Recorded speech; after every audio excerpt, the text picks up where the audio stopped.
Hello, good morning everyone. I shall Kamil Singh. मेरे YouTube channel Aman science academy में welcome करता हूँ आपका। Today I discuss in class 10 science subject. मैं विज्ञान सब्जेक्ट के बारे में आपको बताना चाहता हूँ। जो विद्यार्थी 9th क्लास से जो 10th में अभी जो आए हैं उन्हें बताना चाहता हूँ कि मेरा टारगेट हमेशा जो रहता है सभी बच्चों को 100 आउट ऑफ 100 मार्क्स, एक मार्क्स भी कट नहीं होना चाहिए।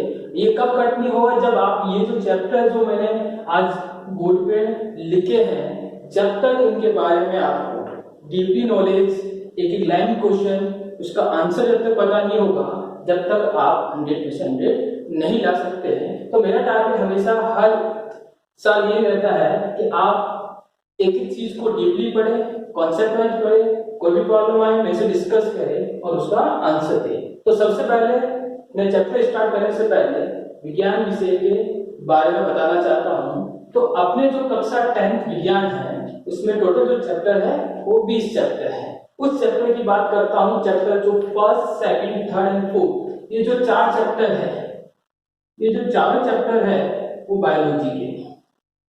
तो टोटल मार्क्स अगर इसकी बात करता हूँ तो टोटल मार्क्स है 17 अंक के। ये जो चैप्टर है वो है बायोलॉजी के अंदर। इसमें फर्स्ट चैप्टर है मानव स्वास्थ्य। उसमें कौन कौन से प्रकार के विटामिन, प्रोटीन, खनिज लवण जो पाए जाते हैं, उससे कौन कौन सी बीमारी होती है, अफीम है, नशे वाली जो भी चीजें हैं उनके बारे में फर्स्ट चैप्टर में दे रखा है। सेकंड चैप्टर की बात करता हूँ तो तुम लोगों ने 9th क्लास में चैप्टर 8 पढ़ा होगा।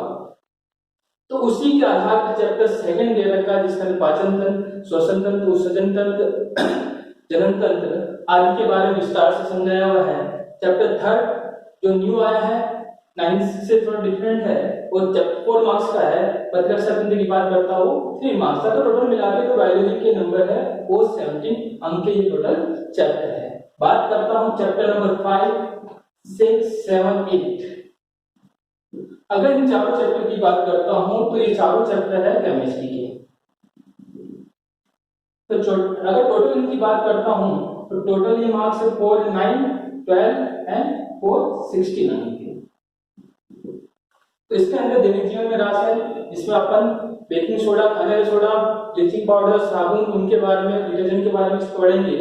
बात करता हूँ चैप्टर नंबर 6 जितने भी प्रकार की अभिक्रिया है उसके बारे में अपन पढ़ेंगे। चैप्टर नंबर 7 हम लोगों ने पढ़ा है 9 पे परमाणु सिद्धांत के बारे में, और जो न्यू ऐड हुआ है वो आवर्त सारणी के बारे में इस साल ऐड हुआ है। और चैप्टर नंबर 8 की बात करता हूं तो सबसे इंपॉर्टेंट चैप्टर है आईयूपीएसी जो 4 अंक का है। तो टोटल मिला के जो केमिस्ट्री है वो कितने अंक की? 16 अंक की। अब इस पूरी बुक में सबसे जो हार्ड पार्ट बच्चों को लगता है और सबसे जो हार्ड पार्ट बच्चों को माना जाता है वो फिजिक्स मानते हैं, लेकिन मेरा मानना है और मैं जब भी पढ़ाता हूं तो सबसे पहले इसको डीपली नॉलेज, क्योंकि मैं इसमें बच्चों को एकदम परफेक्ट करना चाहता हूं, इसलिए मैं ज्यादा से ज्यादा इस पे कंसंट्रेट करता हूं। तो चैप्टर नंबर 9, 10, 11 जो टोटल फिजिक्स चैप्टर है वो टोटल है 15 मार्क्स की। बात करता हूं तो चैप्टर नंबर 12 से लेके जो 20 चैप्टर है तुम्हारे परसेंटेज इंक्रीज करने के सबसे अच्छे जो चैप्टर माने गए हैं, जो इजी है, जिन्हें लर्न कर सकते हो, उसके बारे में भी अपन डिस्कस करेंगे। तो सबसे पहले मैं चैप्टर स्टार्ट करने से पहले मैं बताना चाहता हूं कि सबसे पहले अगर करवाता हूं तो सबसे पहले फर्स्ट टू 11 चैप्टर जो सबसे इंपॉर्टेंट चैप्टर है उसके बारे में अपन सबसे पहले डिस्कस करेंगे। और मेरी कोचिंग के अंदर, मेरी क्लासेस के अंदर सबसे पहले मैं हमेशा स्टार्ट करता हूं physics, then chemistry, then biology and then other chapter. Okay, तो सबसे पहले आज अपन जो चैप्टर डिस्कस करेंगे वो चैप्टर नंबर 10 विद्युत धारा के बारे में अपन सबसे पहले पढ़ेंगे। तो चलो स्टार्ट करते हैं इस चैप्टर को।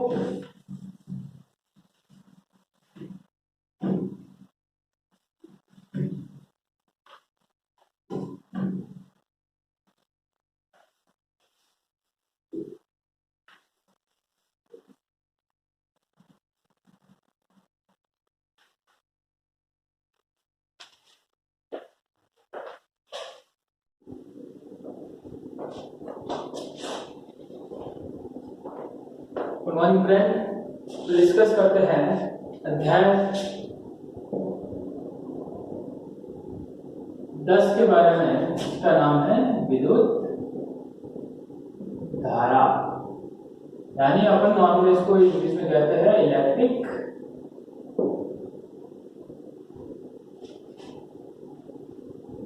करंट।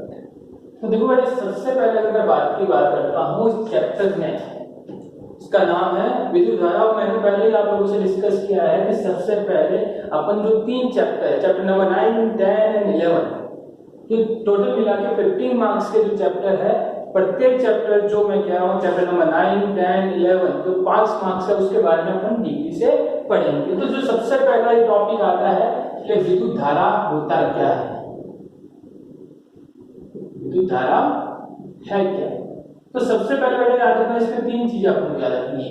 एक तो सबसे पहले उसका प्रतीक क्या होता है, सबसे पहला उसका प्रतीक क्या होता है, देन उसका सूत्र क्या होता है, और तीसरी बात याद करेंगे उसका मात्रक क्या होता है। तो फिजिक्स के चैप्टर में बात करता हूँ, डिस्कस करता हूँ, तो उसमें सबसे इंपॉर्टेंट जो चीज है तो ज्यादातर पूछी जाती है, या न्यूमेरिकल क्वेश्चन जब अपन सॉल्व करेंगे उसमें हमेशा उसका मात्रक पूछा जाएगा।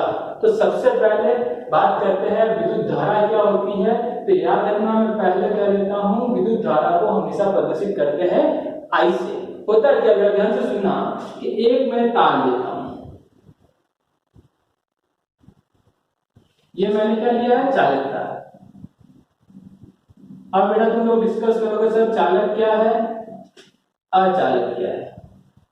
तो मैं दोनों में डिफरेंस बता देना चाहता हूं, चालक क्या है, अचालक क्या है। चालक का मतलब क्या है, ऐसी कोई भी वस्तु है जिसमें ऊष्मा और धारा का प्रवाह होता है, वे सभी कहलाते हैं चालक। जैसे लोहे की बात करता हूँ, लोहे को जैसे ही मैं आगे गर्म करता हूँ तो देखता हूँ थोड़ी देर बाद बच्चा पीछे से भी क्या हो जाता है, गर्म हो जाता है। इसका मतलब है ऊष्मा एक जगह से दूसरी जगह प्रवाहित होती है, यानी चलकर जाती है, इसलिए वो सारे क्या कहलाते हैं, चालक। यानी जिसके अंदर ऊष्मा और धारा एक स्थान से दूसरे स्थान तक प्रवाहित होती है वो तो सारे कहलाते हैं चालक। जैसे मैंने एग्जांपल है, चम्मच को आगे से गर्म करता हूँ तो कुछ देर पश्चात देखता हूँ पीछे से भी चम्मच क्या हो जाता है, गर्म हो जाता है, तो वो सारे कहलाते हैं चालक।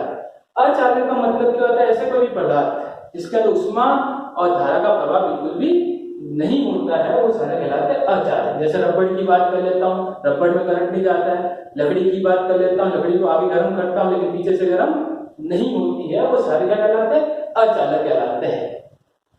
तो ये सबसे पहले मैं डिस्कस करते चालक क्या है, अचालक क्या है। और किसी को भी अगर कोई प्रॉब्लम आएगी तो यही रोकेगा। तो मैंने कहा विद्युत धारा क्या, तुम लोगों ने घरों में देखा होगा कि अपने घरों के बहुत सारे स्विच से तार, पंखे से, ट्यूबलाइट से, कूलर से, एसी से, फ्रिज से बहुत सारे तार जुड़े हुए होंगे। तो सबसे पहले अपन जैसी बात करते हैं घर का, जैसे स्विच देखते हैं अपन, जैसे मैंने कहा ये मेरा स्विच है, जैसे मैं स्विच ऑन करता हूँ तो यहाँ से करंट वहां तक पंखे तक कैसे जाती है, वो हमेशा किस रूप में जाती है, विद्युत धारा। अब विद्युत धारा होती क्या है इसके बारे में अपन डिस्कस करते हैं। तो मैंने कहा एक मैंने तार लिया है, उस तार को मैं क्या करता हूँ, एक बैटरी लेता हूँ।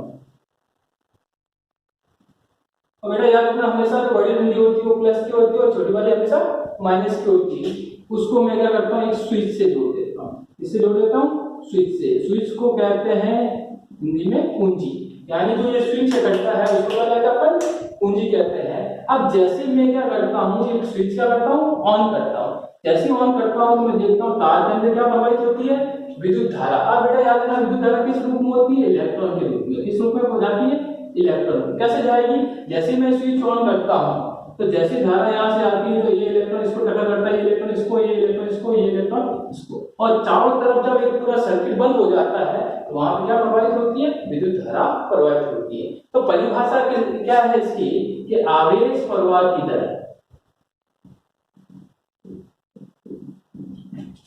विद्युत धारा कहते हैं। देखो मैं वहां पे डिस्कस कर देता हूं, विद्युत धारा क्या है, कि अगर कोई भी चालक तार है उसके अंदर जो आवेश प्रवाहित होता है उसकी दर को क्या कहते हैं, विद्युत धारा कहते हैं। हमेशा याद रखना कि किसी भी तार के अंदर धारा प्रवाहित नहीं होती है, प्रवाहित होते हैं आवेश। और आवेश किस रूप में होते हैं, इलेक्ट्रॉन के रूप में क्या होते हैं, एक स्थान से दूसरे स्थान तक जाते हैं। बात समझ में आ गई। तो परिभाषा क्या है, कि आवेश प्रवाह की दर को क्या कहते हैं, विद्युत धारा कहते हैं। और बार बार मैं वापस रिवीजन कर देना चाहता हूं कि हमेशा किसी भी चालक तार के अंदर अंदर करंट प्रवाहित नहीं होती है उसके अंदर हमेशा प्रवाहित क्या होता है, आवेश प्रवाहित होता है। और आवेश किस रूप में बने होते हैं, इलेक्ट्रॉन के रूप में। तुम लोगों ने पढ़ा होगा 9th में इलेक्ट्रॉन, प्रोटॉन और न्यूट्रॉन, उनकी खोज की थी। तो चालक तार के अंदर हमेशा आवेश प्रवाहित होता है किस रूप में, इलेक्ट्रॉन के रूप में प्रवाहित होता है। तो परिभाषा क्या है, विद्युत धारा कहते हैं किसको है, इसका प्रतीक हमेशा होता है बेटा क्या, आई। इसको हमेशा किससे प्रदर्शित करेंगे, आई से प्रदर्शित करेंगे। और परिभाषा क्या होगी, आवेश प्रवाह की दर को क्या कहते हैं, विद्युत धारा कहते हैं। तो इसी प्रकार से तुम लोगों के लिए क्वेश्चन में बोलना चाहता हूं, तो काफी कॉम्पिटिशन क्वेश्चन एग्जाम में क्वेश्चन पूछा गया है कि धारा होती है, जो धारा होती है हमेशा प्लस से माइनस ही क्यों जाती है। क्वेश्चन क्या है, ध्यान से सुनना मेरा, कि कभी भी कोई भी परिपथ के अंदर या कोई भी सर्किट के अंदर जो धारा है वो हमेशा प्लस से माइनस ही क्यों जाती है, माइनस से प्लस क्यों नहीं जाती है। तो बेटा याद रखना इसका रीजन क्या है, क्योंकि प्लस साइड में हमेशा क्या होता है, उच्च विभव होता है। क्या होता है, उच्च विभव। और माइनस साइड में क्या होता है, निम्न विभव। अब विभव क्या होता है, इसके बारे में अभी नेक्स्ट टॉपिक में क्या करेंगे, अपन डिस्कस करेंगे। तो कहने का मतलब, विभव का मतलब यहाँ पर वोल्टेज क्या होता है, सबसे ज्यादा होता है, और यहाँ पर जो वोल्टेज होता है वो सबसे क्या होता है, कम होता है। इसलिए धारा हमेशा कहां से कहा जाती है, प्लस से माइनस की हो जाती है। इसका एग्जांपल मैं लेता हूं, मैं एक बैटरी की बात करता हूं। तो बैटरी में तुम लोगों ने देखा होगा,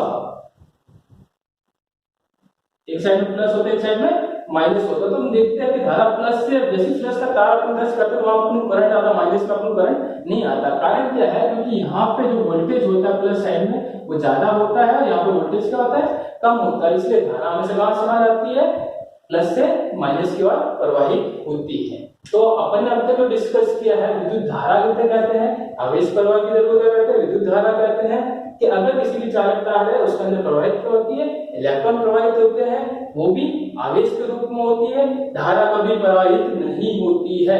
बार बार मैं डिस्कस कर रहा हूँ, धारा कभी प्रवाहित नहीं होती, प्रवाह होता है हमेशा आवेश। और आवेश किसके बने होते हैं, इलेक्ट्रॉन के बने होते हैं। बात समझ में आ गई। आगे अगर मैं बात करता हूं, इसके सूत्र की बात करता हूं बेटा, इसका सूत्र होता है I बराबर Q बटा T। ध्यान से सुनिएगा कि विद्युत धारा का सूत्र क्या है, I बराबर क्या है, Q बटा T। जैसे अभी मैंने कहा है आवेश को बेटा याद रखना, यहाँ पे Q क्या है, देखो I क्या है, विद्युत धारा, Q क्या है, आवेश, और T क्या है, समय। तो परिभाषा से ही सूत्र बना सकते हो और सूत्र से ही परिभाषा बना सकते हो। तो कहने का मतलब क्या है, तो मैंने अभी कहा कि विद्युत धारा I बराबर क्या होता है, Q बटा T, जहां पे Q है आवेश और T क्या है, यहाँ पे समय। तो यहां से अगर परिभाषा, बेटा ध्यान से सुनिएगा कि यहां से अगर परिभाषा बनाना सीखना है तो मैं सूत्र से परिभाषा बनाना सिखा सकता हूं। तो परिभाषा कैसे बनाओगे, सबसे पहले एक ही चीज याद रखोगे कि किसी भी विद्युत परिपथ, अगर पूरे चैप्टर की बात करता हूं, अगर कोई भी परिभाषा बनानी हो इस चैप्टर में, तो सबसे पहले एक ही वर्ड याद रखोगे कि किसी भी विद्युत परिपथ में, यहाँ पर इस सूत्र से मैं ये परिभाषा बना सकता हूँ, ये परिभाषा भी सही है। एक परिभाषा और दूसरी है जो आप सूत्र से बना सकते हो। दूसरी परिभाषा कैसे बना सकते हो कि किसी भी विद्युत परिपथ, ध्यान से सुनिएगा, किसी भी विद्युत परिपथ में आवेश T समय में, किसी भी विद्युत परिपथ में T समय में जो आवेश प्रवाहित करवाते हैं उसको क्या कहते हैं, विद्युत धारा कहते हैं। वापस सुनिएगा, मैं वापस बोल रहा हूँ कि परिभाषा कैसे बनाओगे, ध्यान से देखिएगा तुम लोग कि T समय में किसी भी विद्युत परिपथ में T समय में जो आवेश प्रवाहित किया जाता है उसको क्या कहते हैं, विद्युत धारा कहते हैं। बात समझ में आ गई। तो परिभाषा यहाँ से भी बना सकते हो। तो यहाँ पे मैंने कहा है कि I क्या है, V क्या है, Q क्या है, मैं वापस लिख देता हूँ। तो याद रखना विद्युत धारा का सूत्र क्या, I बराबर क्या होता है, Q बाय T, जहां पर I क्या है, यहाँ पे विद्युत धारा, Q क्या है, आवेश, और T क्या है यहाँ पे, समय। एक बार पांच में वापस रिवाइज कर देता हूँ। विद्युत धारा क्या होती है, इसका मात्रक हमेशा होता I, यानी इसको हमेशा प्रदर्शित करते हैं I से। इसकी परिभाषा क्या है कि किसी भी चालक तार के अंदर आवेश प्रवाह की दर क्या कहलाती है, विद्युत धारा कहलाती है। और मैं बार बार कहता हूं, कोई भी अपने घरों में जो तार जुड़ा हुआ है, किसी भी उपकरण से जुड़ा हुआ है, उसके अंदर हमेशा करंट प्रवाहित नहीं होता है, प्रवाहित होता आवेश किस रूप में होता है, इलेक्ट्रॉन के रूप में प्रवाहित होता है। सेकंड मैंने बात की है कि विद्युत धारा का सूत्र क्या होता है, I बराबर क्या होता है, Q बाय T, यानी किसी भी परिपथ में T समय में जो आवेश प्रवाहित कराते हैं उसको क्या कहते हैं, विद्युत धारा कहते हैं। बेटा एक चीज तुम्हें याद रखना पड़ेगा, I क्या है, Q क्या है, T क्या है, ठीक है। I है यहाँ पे विद्युत धारा, Q है आवेश और T क्या है यहाँ पे समय। अब मैं बात करता हूँ इनके मात्रक की। बेटा अगर मैं मात्रक की बात करता हूँ तो I का जो मात्रक है यहाँ पे लिख देता हूँ कि मात्रक का मतलब क्या होता है बेटा, इसको मापते किसमें है। जैसे मैंने कहा मैं 5 किलो शक्कर लेकर आया तो वो किसमें दिया, किलोग्राम में।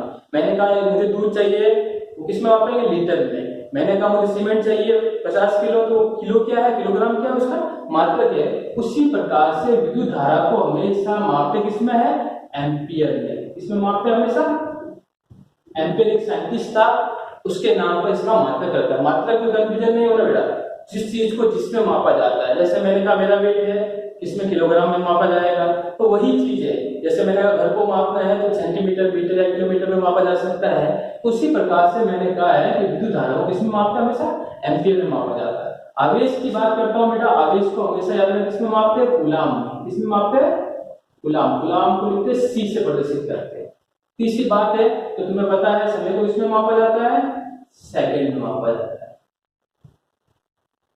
यहाँ तक किसी को कोई प्रॉब्लम होगी नहीं। यहाँ तक मैंने जो डिस्कस किया है, सबसे इंपोर्टेंट बेटा चीज एक ही चीज याद रखनी है कि विद्युत धारा क्या है। तो धारा क्या होती है, आवेश प्रवाह की दर कहते हैं, विद्युत धारा कहते हैं I बराबर होता है Q बाय T।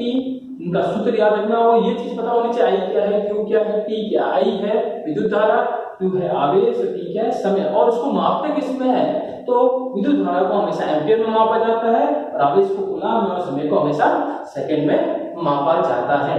आगे चलते अपन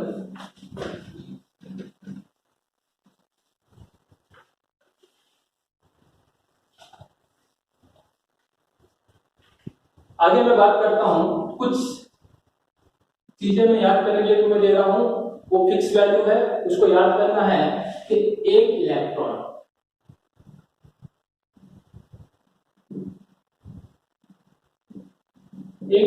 का जो मान होता है, तुम लोगों ने याद भी किया था, 1.6 × 10⁻⁻⁹ कॉलम पढ़ा था कि एक इलेक्ट्रॉन के अंदर कितना आवेश होता है, 1.6 × 10⁻⁹ जो फिक्स वैल्यू 9th क्लास में तुमने पढ़ा था कि एक इलेक्ट्रॉन का मान कितना होता है, एक इलेक्ट्रॉन में आवेश कितना होता है। एक इलेक्ट्रॉन में आवेश होता है 1.6 × 10⁻⁹ कूलाम।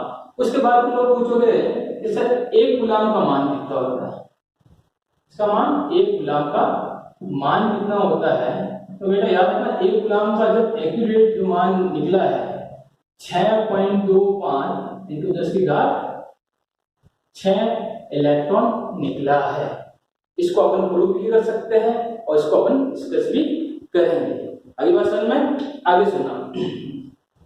अगर मैं बात करता हूं, कुछ वर्ड और आएंगे, जैसा आएगा 1 मिली एम्पियर। इसका मतलब क्या बेटा, मिली एम्पियर।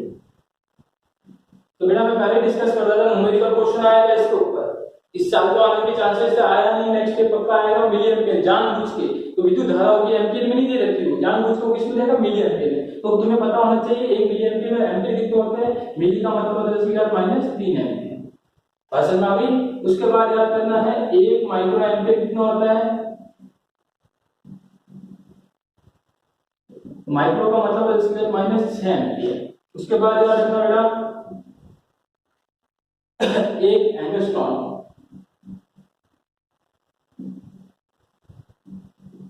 10⁻⁻10 एम्पियर। असर आ गई। तो ये जो बेसिक चीजें हैं वो तुम्हें याद रखनी है कि किसका मान कितना होता है, एक इलेक्ट्रॉन का आवेश कितना होता है 1.6 × 10⁻⁹। और इस जो चीज है, जो सेकंड चीज है, वो अपन अभी ग्रुप करके बताऊंगा कि ये वैल्यू आई कहां से है। तो एक कूलाम का मान होता है 6.25 × 10⁻6 इलेक्ट्रॉन, 1 मिली एम्पियर होता है 10⁻³ एम्पियर, 1 माइक्रो एम्पियर होता है 10⁻6 एम्पियर और 1 एंगस्ट्रॉन होता है 10⁻10 एम्पियर। यहाँ कोई प्रॉब्लम नहीं होगी, ये मान तुम्हें याद होने चाहिए, क्योंकि जब तक ये मान नहीं होगी, जब न्यूमेरिकल क्वेश्चन में सॉल्व कराऊंगा वहां पे ये मान काम आएंगे।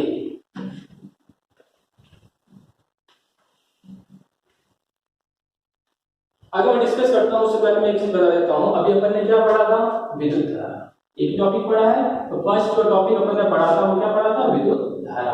तो बेटा विद्युत धारा में अगर न्यूमेरिकल क्वेश्चन या आंकी क्वेश्चन की बात करता हूँ, क्या बन सकते हैं? तो अपन अभी तक एक ही सूत्र पढ़ा, आई बराबर क्या होता है बेटा? Q बटा T। अपन अभी तक एक चीज पढ़ी है। अब इसी के ऊपर न्यूमेरिकल क्वेश्चन आ सकता है। क्वेश्चन क्या आ सकता है बेटा? अभी मैंने बताया आई क्या है यहाँ पे? विद्युत धारा। Q क्या है यहाँ? आवेश। और T क्या है यहाँ पे? समय। समझ आ गई? तो अगर मैं बात करता हूं, जो अभी मैंने एक टॉपिक पढ़ाया है विद्युत धारा, उसके ऊपर अगर आगे क्वेश्चन बनता तो ये क्वेश्चन बन सकता है। क्या बनेगा? तीन चीजें हैं अपने पास सूत्र के अंदर, तीन में कोई भी दो चीज दे रखी है, कोई तीसरी चीज अपन से पूछ सकता है। लेकिन याद रखना, तुम्हें हर का मात्रक याद रखना चाहिए। तो मैंने मात्रक पहले याद करवा दिया। इसका मात्रक होता है कूलम, इसका होता है सेकेंड, और इसका क्या होता है हमेशा? एम्पियर। ठीक है? तो क्वेश्चन अपन को एक ही, अभी तक जो क्वेश्चन मैंने टॉपिक पढ़ा उसको एक ही न्यूमेरिकल क्वेश्चन बनता है।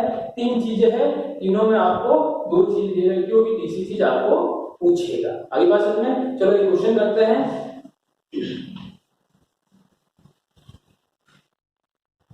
बेटा वो क्वेश्चन क्या है? क्वेश्चन है कि किसी विद्युत परिपथ में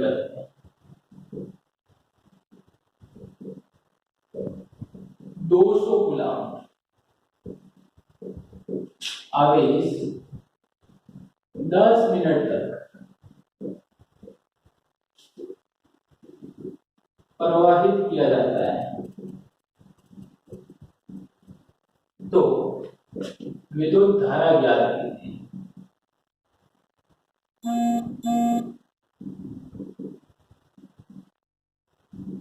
अगर मैं एक चीज और तुम लोगों से क्लियर कर देना चाहता हूं कि जब भी न्यूमेरिकल क्वेश्चन करना है, अब तुम्हें अगर किसी चीज के बारे में पता नहीं है कि सर इसमें क्या दे रखा है, क्या नहीं दे रखा है, उसके बारे में अगर तुम्हें पता करना है, वो भी मैं पता करना बता दूंगा। कोई टेंशन नहीं है। न्यूमेरिकल क्वेश्चन ज्यादा से ज्यादा अटेंड करने हैं। क्यों कह रहा हूं? क्योंकि इस साल का जो बोर्ड का जो पेपर आया 2020 की मैं बात करता हूं, तो चैप्टर नंबर 10 और चैप्टर नंबर 11, जो 10 नंबर का जो चैप्टर है, उन दोनों चैप्टर में 4 अंकी क्वेश्चन आए हैं। दो 10वें चैप्टर में से आए हैं, दो 11वें चैप्टर में से आए हैं। इसलिए मैं चाहता हूं कि ज्यादा से ज्यादा तुम्हें अंकी क्वेश्चन सॉल्व करने हैं। कोई फिक्र नहीं करने की जरूरत है, इस सारी चीज में बता रहा हूं, कोई टेंशन लेने की जरूरत नहीं। क्यों? रीजन क्या है, ध्यान से सुनिएगा। क्या है करने का तरीका तुम्हें पता होना चाहिए। सबसे पहले क्वेश्चन में लिखोगे दिया गया है। क्या लिखोगे? अगर 100% जाना तो एक चीज लिखना, दिया गया है। क्या क्या दिया रखा है पता करना। पता करोगे कैसे? कि सबसे पहले क्वेश्चन को पढ़ोगे, दो बार क्वेश्चन को पढ़ोगे कि किसी विद्युत परिपथ में 200 कूलम आवेश है, कितने मिनट तक प्रवाहित करवाता हूं? 10 मिनट तक। क्या ज्ञात करनी है अपन को? धारा ज्ञात करनी है। तो सबसे पहले क्वेश्चन में क्या दे रखा बेटा? 200 कूलम। तो यहाँ लिख दो 200 कूलम। और क्या दे रखा है? 10 मिनट दे रखा है, यहाँ लिख दिया मैंने 10 मिनट। ठीक है बेटा? अब पता करना है क्वेश्चन में क्या दे रखा है। तो अपन को पता है कूलम किसका मात्रक होता है बेटा? कूलम किसका मात्रक होता है? आवेश का। ये लिख दिया मैंने आवेश। क्वेश्चन में क्यों दे रखा है? फिर पता करोगे मिनट हो या सेकंड हो या घंटा हो, किसका मात्रक होता है? समय का मात्रक होता है। यानी क्वेश्चन में क्या दे रखा है? टी दे रखा है। उसके बाद आपको ज्ञात क्या करना है? विद्युत धारा ज्ञात करनी है। विद्युत धारा अपन किससे लिखता है? आई से लिखते हैं। ये अपन को ज्ञात करना है। अब बेटा एक चीज याद रखना, मैं बार बार डिस्कस करता हूं, तो मैंने अभी तुम लोगों को बताया था कि समय को हमेशा किसमें मापा जाता है? मिनट में नहीं मापा जाता, मापा किसमें जाता है? सेकंड। तो यहाँ पे जानबूझ के जो क्वेश्चन दे रखा मिनट में देगा, अपन को इसको किसमें चेंज करना पड़ेगा? सेकंड। तो सेकंड में चेंज करने के लिए अपन को पता है 1 मिनट में सेकंड कितना होता है बेटा? 60। कितना हो गया ये? 600 सेकंड। समझ आ गई? तो क्वेश्चन में पता लगा, कोई डिफिकल्टी पीछे यहाँ पे जो संख्या दे रखी है उसके पीछे वाले को पकड़ो कि ये क्या दे रखा है, और फिर उसको दिमाग लगाना है तो किसका मात्रक होता है। तो वो चीज अपन को दे रखी है। ये सारी चीजें पता करने के बाद नेक्स्ट लिखोगे यहाँ पे सूत्र। सूत्र क्या होता है? आई बरोबर बेटा अपन करने बड़ा क्या होता है? Q by T। पढ़ा था अपन ने। आई अपन को निकालना है। Q का मान कितना दे रखा बेटा? 200। T का मान कितना दे रखा है? 600। 2 0 से 2 0, 2 एकम 2, 2 3 6। आई का मान कितना आ गया बेटा? 1/3। और इसको आगे सॉल्व करना है तो क्या होगा? 0.3 इधर लिख दिया बेटा, ये अपने पास क्या आ गया इसका आंसर है। लेकिन अभी भी आंसर सही नहीं माना जाएगा, यानी आपका कुछ ना कुछ मार्क्स कटेगा, क्योंकि आंसर प्रश्न की बात करता हूँ। जो भी आंसर प्रश्न अपन करते हैं उसके पीछे उसका मात्रक लिखा हुआ होना चाहिए। वो मात्रक मैंने पहले बता चुका हूँ कि क्यू को आवेश को हमेशा गुलाम में, समय को सेकंड में, आई को धारा में। तो अपन ने क्या निकाला, धारा निकाली है, तो धारा किसमें मापते हैं अपन, एम्पियर में। बात समझ में आ गई, कोई प्रॉब्लम नहीं। इसी टाइप के क्वेश्चन में तुम्हें असाइनमेंट जो डेली दूंगा या शाम को जो टेस्ट होगा इस टाइप के क्वेश्चन जरूर दूंगा, लेकिन वो डिफरेंट होगा। बात समझ में आ गई, तो इसको ध्यान से पढ़िएगा, वहां पर देख लीजिएगा। सबसे पहले मैंने क्या क्वेश्चन दे रखा है कि एक विद्युत परिपथ है, अपन एक टॉपिक पढ़ा है, आई बराबर क्या होता है Q बाय T। अपन को पता है कूलम दे रखा है, मिनट दे रखा है, यानी Q दे रखा है और T दे रखा है, क्या कहते हैं विद्युत धारा। तो अपन यहां से निकाल सकते हैं आई बराबर क्या होता है Q बाय T। यहां पे रखा, मैंने इसको सॉल्व कर दिया, कोई प्रॉब्लम नहीं, दैट्स ऑल।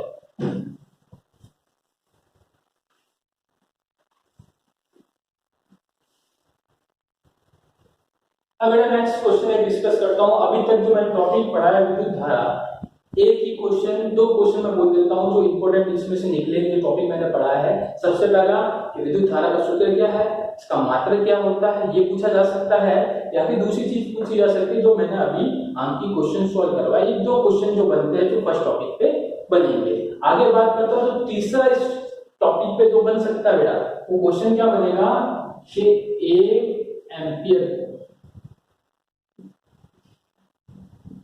परिभाषित कीजिए।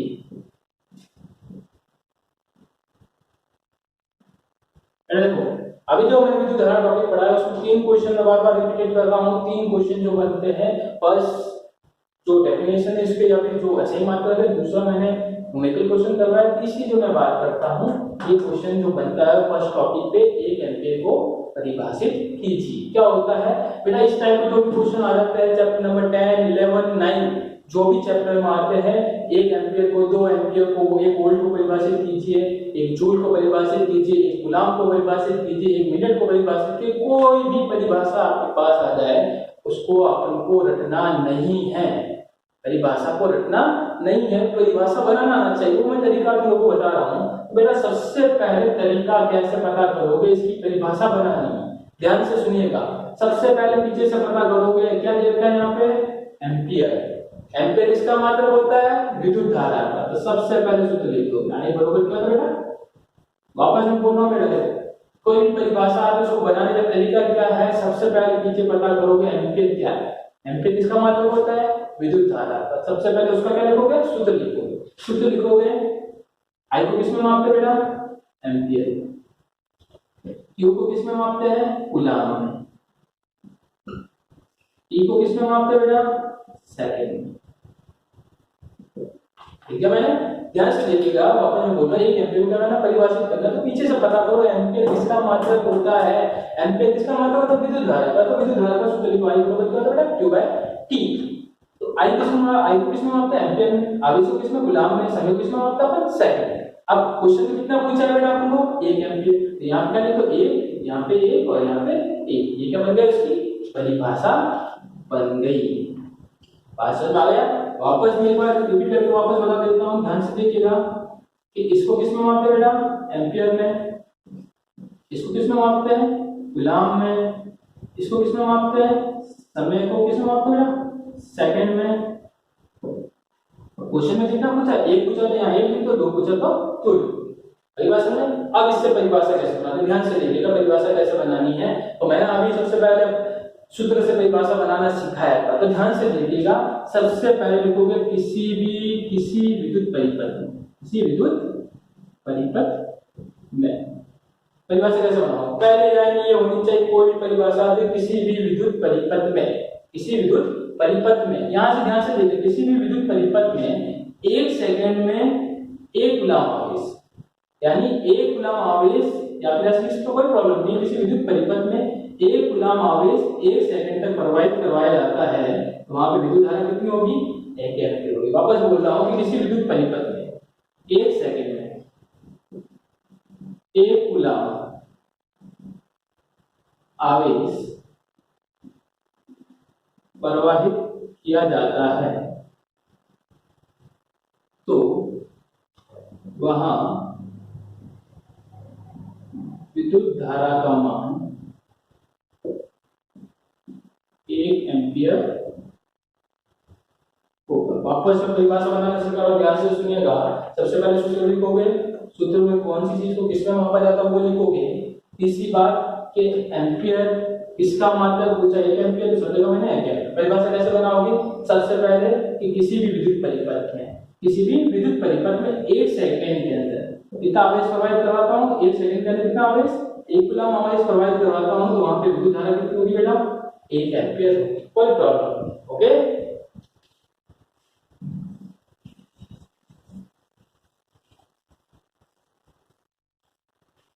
आगे टॉपिक और अपन करते हैं। अपन ने अभी तक पढ़ा है, एक टॉपिक पढ़ा था, अब बात आती है बेटा आवेश क्या होते हैं, इसके बारे में पढ़ेंगे अपन। आवेश को हम इसे कैसे लिखते हैं, क्यू से। किसे लिखते हैं बेटा, आवेश होता है, इसके बारे में अपन डिस्कस करेंगे।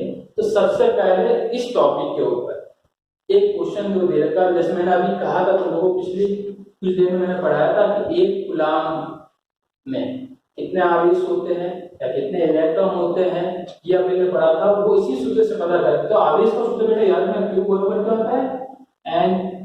क्या होता है, Q बराबर Ne। यहाँ पे Q क्या है, आवेश, क्या बेटा, आवेश। N क्या है, इलेक्ट्रॉन की संख्या, यानी इलेक्ट्रॉन कितना दे रखा है, 1 दे रखा, 2 दे रखा, 3, 4, यानी मैंने कहा मेरे तार है, स्टार के अंदर 10 इलेक्ट्रॉन जा रहे हैं, तो वहां पे N कितना होगा, 10 होगा। और E क्या है, 1 इलेक्ट्रॉन का मान। अभी मैंने कहा था 1 इलेक्ट्रॉन का मान कितना होता है बेटा, 1.6 × 10⁻⁻19 कूलम। होता नहीं होता है, असल में आ गई। तो आवेश जो टॉपिक दे रखा है उसके ऊपर एक सूत्र याद करना है कि Q बराबर क्या होता है बेटा, Ne, जहां पे Q है आवेश, N क्या इलेक्ट्रॉन की संख्या, और E क्या, 1 इलेक्ट्रॉन का मान। 1 इलेक्ट्रॉन का मान बेटा फिक्स होता है 1.6 × 10⁻⁻19 कूलम होता है। कोई प्रॉब्लम नहीं। चलो इसके ऊपर एक क्वेश्चन करते हैं। तो क्वेश्चन दे रखा है, क्वेश्चन क्या दे रखा है, ध्यान से सुनिएगा। 1 कूलम आवेश में इलेक्ट्रॉन की संख्या क्या थी। बेटा ध्यान से सुनिएगा, ये क्वेश्चन दे रखा है तुम्हारी बुक का। अगर सबसे पहला जो आगे क्वेश्चन अगर देखता हूं तो सबसे पहला क्वेश्चन बुक में यही दे रखा होगा कि 1 कूलम आवेश में इलेक्ट्रॉन की संख्या कितनी होती है। जो होती है वो तो अपन ने पहले डिस्कस कर लिया, मैंने कहा 6.25 6 या 18 जो भी है उसके बारे में। तो अपन यहाँ से प्रूव करते हैं कि होती कितनी है। तो सबसे पहला अगर मैं बात करता हूँ कि 1 कूलम आवेश में इलेक्ट्रॉन की संख्या कितनी होती है, तो उसके बारे में डिस्कस करते हैं। तो क्वेश्चन में सॉल्व करते हैं उसके बारे में। तो ध्यान से सुनिएगा, क्वेश्चन क्या दे रखा है, कूलम दे रखा है, यानी क्वेश्चन में दे रखा है क्यू कितना दे रखा है, 1 कूलम दे रखा है। क्या पूछा है, n, मैंने अभी बताया था n क्या होता है, इलेक्ट्रॉन की संख्या, और E कितना होता है, E का मान 1.6 × 10⁻⁻19 कूलम। क्या नहीं होता है। तो अभी अपन ने सूत्र पढ़ा था Q बराबर क्या होता है, Ne। ठीक है, Q का मान कितना देगा बेटा, 1, n अपन को क्या करना है, निकालना है। E का मान कितना देगा, 1.6 × 10⁻⁻19। यानी किसी को प्रॉब्लम नहीं। आगे ध्यान से सुनिएगा, आगे ध्यान से सुनिएगा, मैं वापस बोल देता हूं, ये 10 की घात कितनी है, -19। अब अपन क्या निकाला बेटा, ये देखो यहाँ पे किसमें, गुणे में, इधर जाएगा किसमें चला जाएगा, भाग में। 1/1.6 × 10⁻19 बराबर क्या होता है। अब बेटा इसको और आगे सॉल्व करना है, यहाँ तक नहीं करना। अब ध्यान से सुनिएगा कि अपने पास जो मान आया है n बराबर 1/1.6 × 10⁻⁻19, इसको और सॉल्व करना है। तो बेटा ध्यान से सुनिएगा, सबसे पहले मैं क्या करता हूँ, पॉइंट हटाता हूँ, ऊपर क्या आ गया 10, n बराबर कितना आ गया 10/16 × 10⁻⁻19।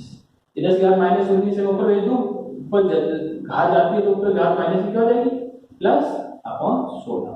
अब बेटा ध्यान से सुनिए, अब बेटा मैं इसको ऐसे लिख सकता हूँ, क्या देखो n बराबर 10 × 10 × 10 की घात 18, 10 की घात कितनी थी, 19 थी, तो मैं ये घात खोल के ले लिया /16 हो गया। 10 की घात 19 थी तो ये घात मैंने ले ली क्योंकि आसानी से इसके अंदर भाग जा सके, इसलिए मैंने किया है। n बराबर 100/16 इंटू 10 की घात 18। तो n बराबर कितना आ गया, 16 का भाग 2 कितना है, 6.25 इंटू 10 की घात 18। तो कहने का मतलब है कि एक गुलाम आवेश के अंदर जो इलेक्ट्रॉन की संख्या है वो कितनी होती है, 6.25 इंटू 10 की घात 18। ओके, आज इसी क्लास में डिस्कस करेंगे। और इसी जो टॉपिक मैंने पढ़ा है, जो चीज मैंने बोर्ड पे पढ़ा है, उसके सारे नोट्स में आपको ग्रुप में प्रोवाइड कराऊंगा। उसको रिजल्ट आपको याद करना है, तो याद करने के बाद इसी में जो क्वेश्चन मैंने बताया है उस क्वेश्चन का आपको टेस्ट देना, यानी आपको मॉर्निंग में वो सारी सामान मिल जाएगा, उसके बाद आपको इवनिंग में उसका टेस्ट देना है। Thank you.